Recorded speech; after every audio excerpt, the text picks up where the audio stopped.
Hello दोस्तों, दौर था 1567 का, जब मुगल सम्राट अकबर ने चित्तौड़ के किले को जीतने की ठान ली। अपनी विशाल सेना के साथ इसने चित्तौड़ पर चढ़ाई की। उस समय चित्तौड़ का दुर्ग विजय मलिक के नेतृत्व में 8000 राजपूत और 40,000 किसानों और अपनी लोहे सी विशाल दीवारों के साथ खड़ा दुश्मनों की ताक में था।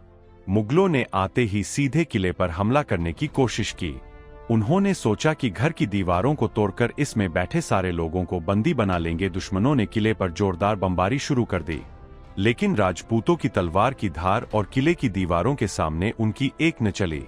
अकबर की दीवारें भेजने की रणनीति में सफल होने के बाद उसमें जमीन के नीचे से किले में जाने की रणनीति बनाई। उसने 5000 विशेष बिल्डरों और बड़ों को आदेश दिया कि किले के परिसर तक लंबी खामियों का निर्माण किया जाए। अकबर की योजना भी नाकामयाब रही।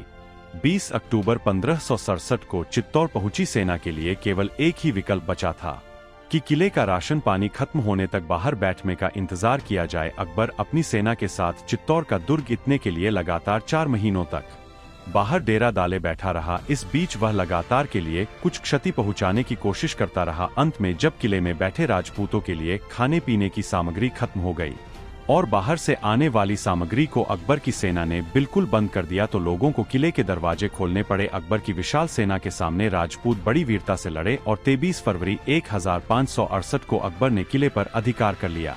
आखिर क्या है इसके पीछे रहस्य, पूरी स्टोरी आपको बताएंगे। नमस्कार दोस्तों, आप हिस्टोरिकल राज यूट्यूब चैनल देख रहे हैं। इस तरह के इंटरेस्टिंग वीडियो देखने के लिए इस चैनल को आप सब्सक्राइब कर सकते हैं। दोस्तों, इतिहास के बारे में कुछ भी पूरे दावे से कहना तो मुमकिन नहीं है और इसको ठुकरा देना भी सही नहीं है। ऐसे ही के इतिहास के बारे में आज हम जानेंगे। कहा जाता है कि हजारों वर्ष पूर्व पांडुपुत्र भीम जब संपत्ति की खोज में निकले तो उन्हें रास्ते में एक योगी निर्भयनाथ और एक सन्यासी कुकरेश्वर मिले। भीम ने योगी से पारस पद का योग पारस इस शर्त पर देने को राजी हुआ कि वह इस पहाड़ी स्थानों पर रातों रात एक दुर्ग का निर्माण करवा दे।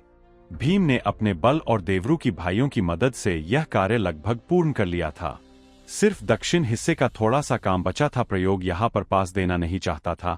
उसने सन्यासी से मुर्गे की आवाज में बांग देने को कहा, जिसे भीम सवेरा समझकर निर्माण कार्य बंद कर दिए और उसे पारस पत्थर नहीं देना पड़े। मुर्गे की बांग सुनते ही भीम को क्रोध आया और उसने क्रोध से अपनी एक लात जमीन पर दे मारी, जिससे वह एक बड़ा सा गड्ढा बन गया, जिसे लोग भी मुल्क तालाब के नाम से जानते हैं।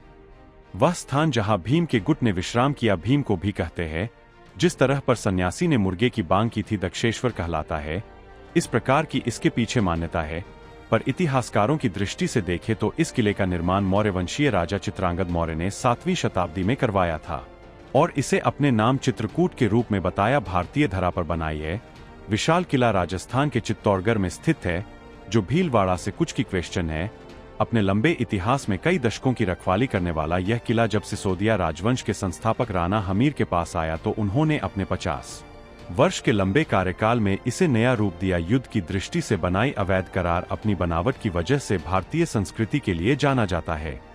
152 मीटर ऊंची पहाड़ी पर स्थित यह किला 700 एकड़ में फैला हुआ है। इसमें गोमोकोन सहित कई प्रवेश द्वार है और पानी की 12मासी आपूर्ति के लिए कई तालाब बने हुए हैं। युद्ध की छोटी से छोटी बारीकियों को ध्यान में रखकर बनाया गया यह किला अपने इतिहास में लगभग अभी अधूरा है। अपने पुराने इतिहास के कारण यह खिलाफ कई ऐतिहासिक घटनाओं, युद्धों और कई मास्कों का साक्षी रहा है।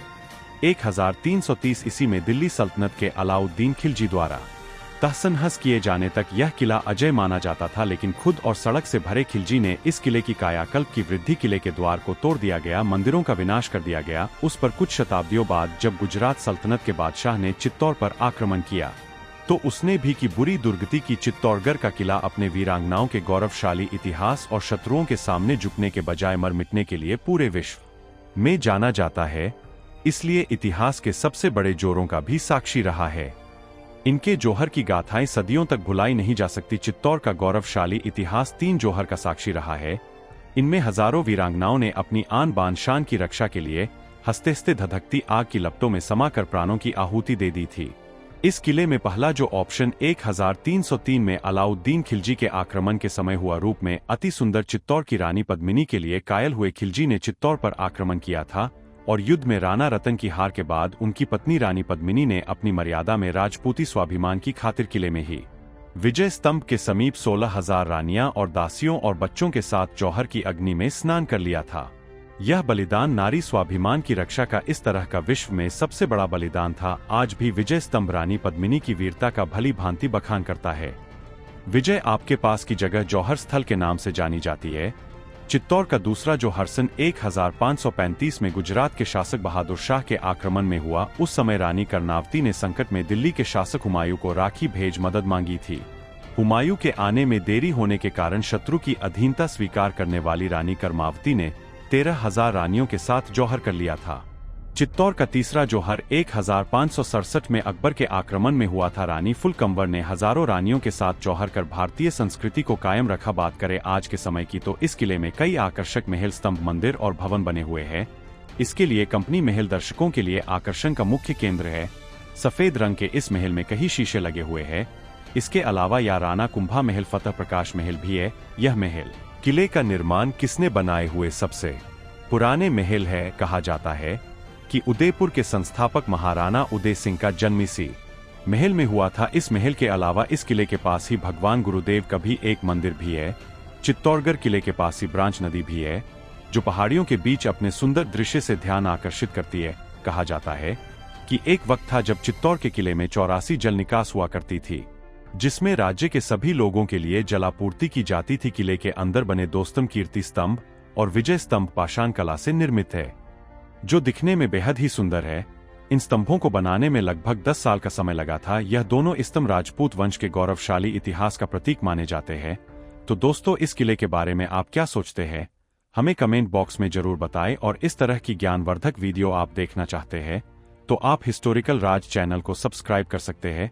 धन्यवाद है दोस्तों। जो वीडियो आपने देखा है, सुना है, वो हमारे द्वारा लिखा गया था। आवाज हमने AI की मदद से ली गई थी।